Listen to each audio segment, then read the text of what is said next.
All right. So we have the lovely Zach and Jade, Five Roses on Pure Country. And you guys are iHeartRadio Future Stars. Congratulations. Thank you. How excited, what was the feeling for you guys when you found out that you were the iHeartRadio Future Star? Because it's such a cool position to be in. We're still pinching ourselves. Yeah. I mean, we weren't expecting, not at all, yeah. We were just, all right, let's put this out into the stratosphere, like this song, and see kind of what happens.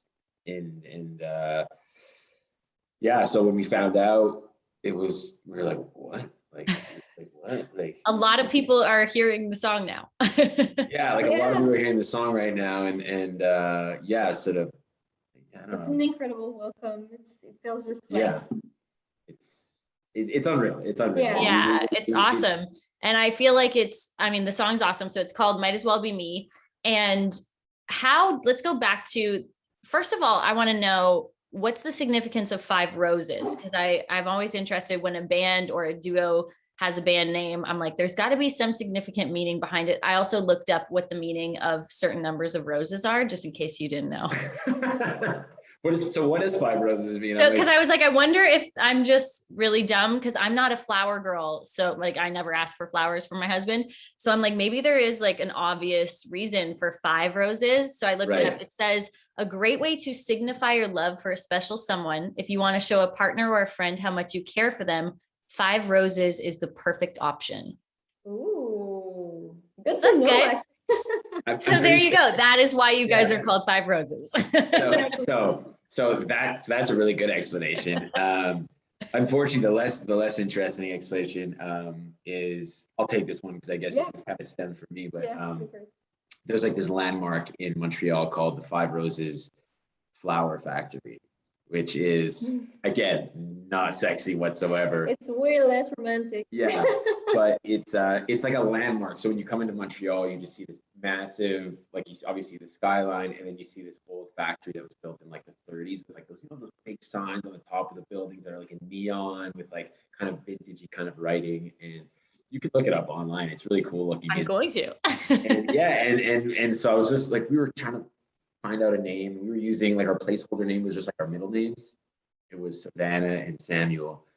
And we were just I think we could beat that, And I was looking out the window from work one time, and I just saw it glowing in the distance. It was oh, it was a sign, literally. Yeah, it was a sign. I was just oh my God.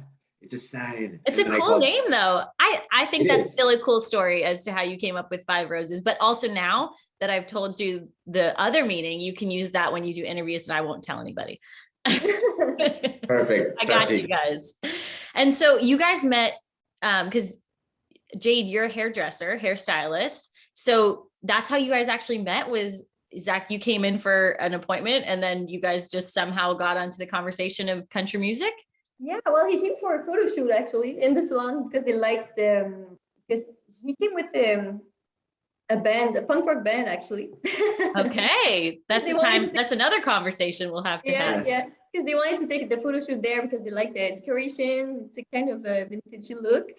So they came up, and my boss told me, "Hey, there's a band coming out tonight. Do you want to stay with me to prep them and make it look good?" I was like, "Yeah, sure, why not?" So I did Zach's hair, and we started to talk together. I told him I was a singer too, because I had cover bands at the time. And so we had a great conversation. And then maybe 2 months later, he called me back, and he was like, "Hey, I want to start a country duo. Would you be interested in singing if our voices match well together?" I was like, "Yeah, sure, why not? Let's try that."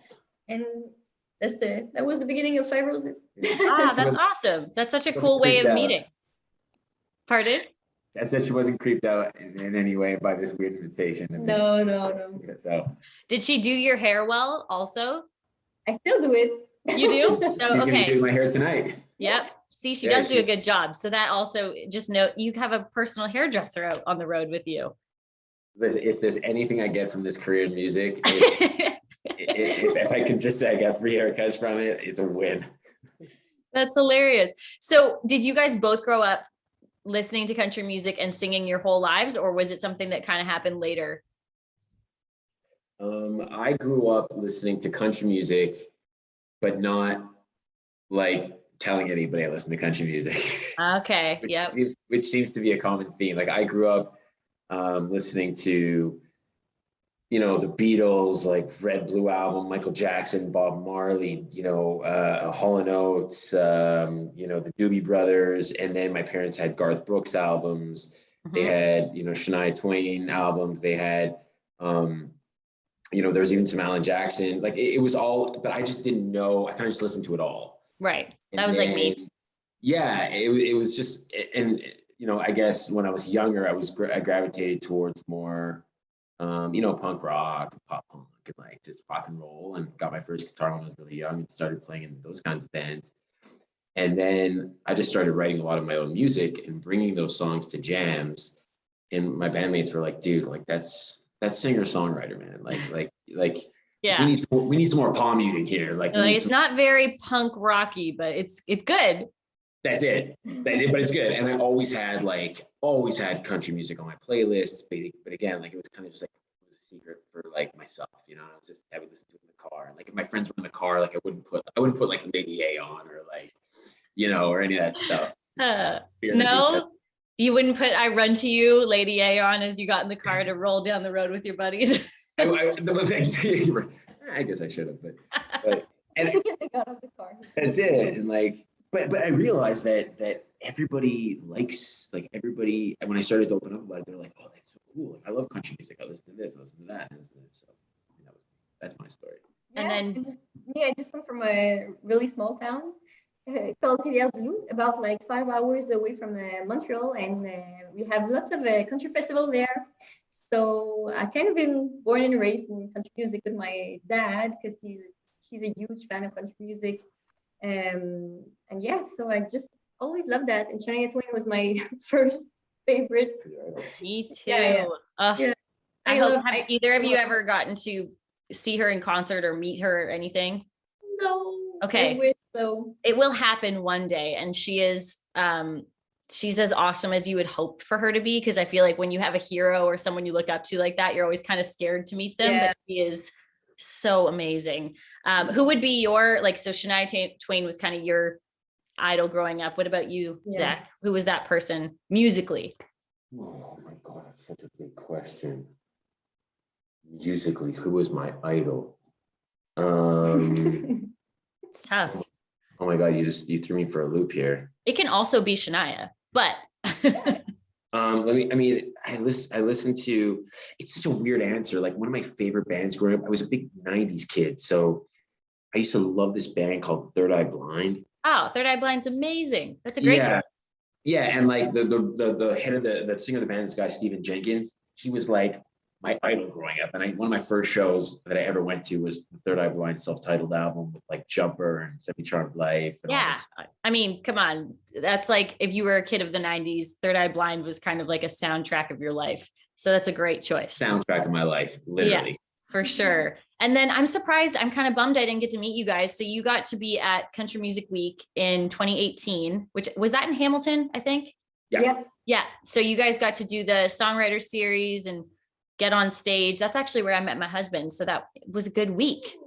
It was a good week for everybody. Yeah, that's where I met him. Wow. In Hamilton. Mm-hmm. Yep. I was interviewing him at a Radio Row. So here we are with a baby and a house and got married in the midst of 2 years, I think it was. Oh my God. So was this like, sorry, I'm like, we're gonna turn the tables. Oh no. Was this like post interview? Like, thanks for the interview. Like, also let's get married. No, this was, we were friends for a little while after and then started dating like months after that. But yeah, we met, both of us did not know each other at all. And we were like, oh, hello, who are you? And then the rest is history.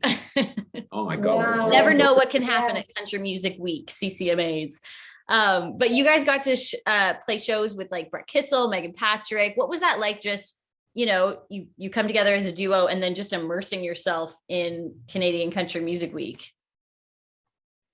It's pretty awesome. It was very, very cool. And we were kind of like, it was really new at that time because we just like put out songs, our first like song we wrote.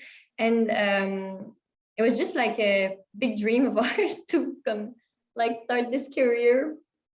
And we had such a great time playing for Brett Kissel and things, because he had lots of fun there. So we had a chance to meet lots of people, and it was cool. Yeah. That's a great way to get your music out there and just get to meet the Canadian country music fans, because when you're playing that week, it's like those people are there because they are diehards for country music in Canada. Exactly, so that's the place to be. Well, I'm sure you guys are going to get to go to a lot more of those country music weeks in CCMAs. And I hope I get to meet you guys in person at one of them very soon. Likewise. Yeah, it'd be really cool. All right. 5 Roses Music. Thank you guys so much for joining us on Pure Country.